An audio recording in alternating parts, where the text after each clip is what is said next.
The Buckeye Association for Auto Racing is proud to present the Super Pro Series, the crown jewel of late model racing in the Ohio Valley. Today, the series heads to the Kalamazoo Speedway for the 6th race of the season, the CRT Construction 75, to mark the halfway point of 2016. Starting on the pole for the third time this season is Star Banner for Power Steering Incorporated as the green flag flies for 75 laps here at the Kalamazoo Speedway. The 40 of Bridget DuSublin started on the outside and had a little bit of a jump, but it looks like Banner is going to pull back in front of her, coming to the completion of lap number 1. A little bit of 3 wide here as the 99 of Roy Warren finds himself on the outside, and he gets turned by the 42 of Trey Zavala. Coming out of turn 2, the 34 of Parker Whitten reacts to that and gets a little loose. And down into the 9 of Robert Burton, and then the 34 drifts up into the 88 of Chuck Darling. On board with Chuck Darling here as he sees the action unfolding in front of him and nowhere for Darling to go.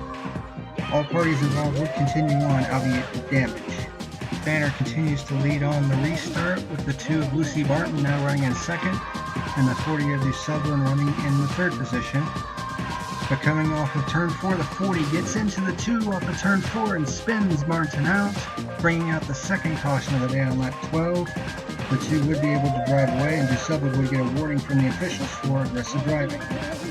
But that's not all that this caution presents, as the 24 slows down to let the 2 back by. The 7 gets into the back of her, and I guess Forge didn't really like that, so she stomps on the brakes and brake checks Samantha Welch in the 7 car.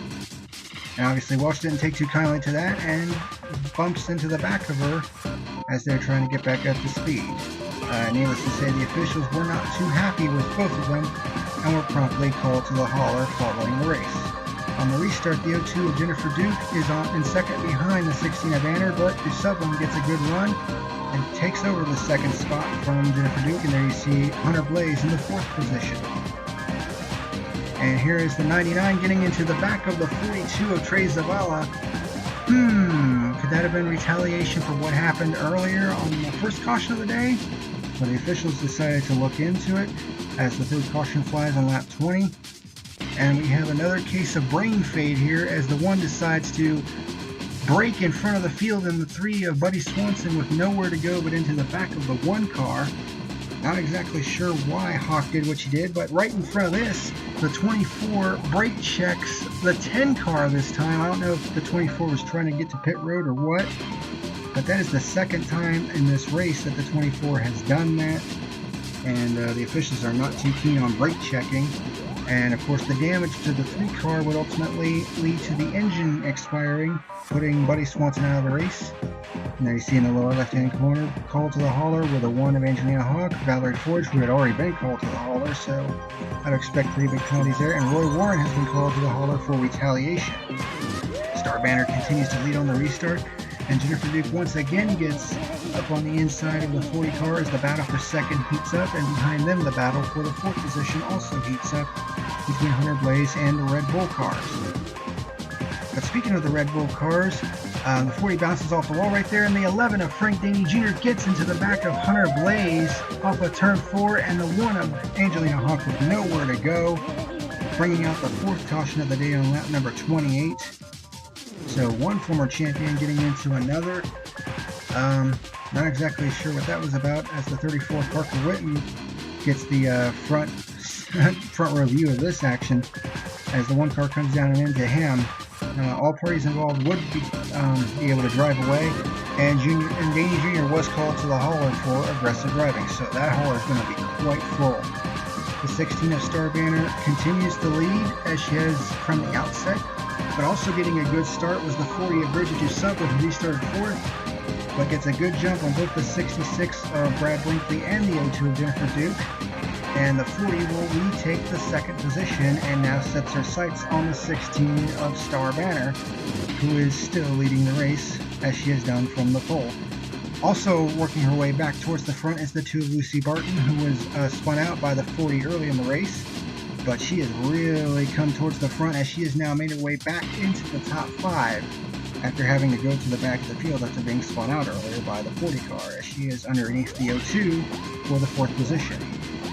Later on in the race, the 16 of BAAR gets up a little bit too high and smacks the wall a little bit. It looks like the 16 is getting a little bit tight through each of these turns, and it's allowing the 40 of Bridget DuSublin to catch up with that 16 car. And eventually the 40 of DuSublin would be able to work her way underneath the 16 as BAAR gets caught up in a little bit of the slower lap traffic as they are about to lap the 32 of Gordon Davis, and there's the 9 of Robert Burton. But DuSublin is able to make the move, and we have our first official lead change of the day as DuSublin takes the lead. But a couple laps later, BAAR would take the lead right back with a similar pass in turn 4, and BAAR reassumes her spot at the point as she is trying to get back into victory lane for the first time since the season opener at Langley. So it's been a while since BAAR has been to victory lane. A bit of a scare for the 40 as the 77 of Lenny Coltrane smacks the wall. The 40 gets a little bit loose there, nearly loses the car, but great driving by DuSublin to keep that car under control. In the waning laps of the race, the 16 of BAAR starts to get tight yet again as she smacks the wall on turn 4. This is with inside 10 laps to go as BAAR tries to hold off the 40 of DuSublin, who's starting to charge back up again, and the 16 smacks the wall yet again, and here comes the 40 of DuSublin underneath to challenge for the lead. They are side by side down the backstretch, but DuSublin does have the preferred line, and she will take the lead just as the caution comes out on lap 70 with 6 laps to go. And here was the cause of the caution. The 02 of Jennifer Duke gets into the back of Lenny Coltrane, sending them both hard into the wall, and that's going to take both the 02 and the 77 out of the race. Certainly a pretty hard hit for both cars, but that's not all. The 9 and the 32 get into the back of the 77 as well, causing significant damage to both vehicles. And I guess because of that, the 02 of Jennifer Duke has been called to the hauler as well for aggressive driving. The officials would not be able to clean up the accident in time, and the 40 of Bridget DuSublin takes her first career win under caution, which has certainly got to be sweet considering that the South Boston victory was taken from her. And that's how close it was between the two, as you can see in the background. BAAR comes up just short. That's going to be disappointing for her considering she led the majority of the race. Lucy Barton in 3rd. Brad Brinkley finishes 4th. Ashley Elliott in 5th. Hunter Blaze with his first top 10 of the season. Roy Warren in 7th. William Brock, the highest finishing rookie. Daniel Evans in 9th. And Trey Zavala rounds up the top 10. As far as the Super Pro point standings, Ashley Elliott extends her lead to 31 points over the new 2nd place driver Lucy Barton. Robert Burton drops to 3rd. Bill Jones remains the highest rated rookie in the 4th position. Parker Whitten and Roy Warren, teammates of Michael Brown Racing, are tied for 5th. Star Banner in 7th place. Bridget DuSublin with her win moves up to 8th. Buddy Swanson down to 9th. And Trey Zavala rounds out the top 10. The next race for the BAAR Super Pro Series will be at the Mansfield Motorsports Park for the Woody Fox Bail Bonds 75. Thank you for joining us today. I'm color commentator John Lyondike, and we'll see you next time.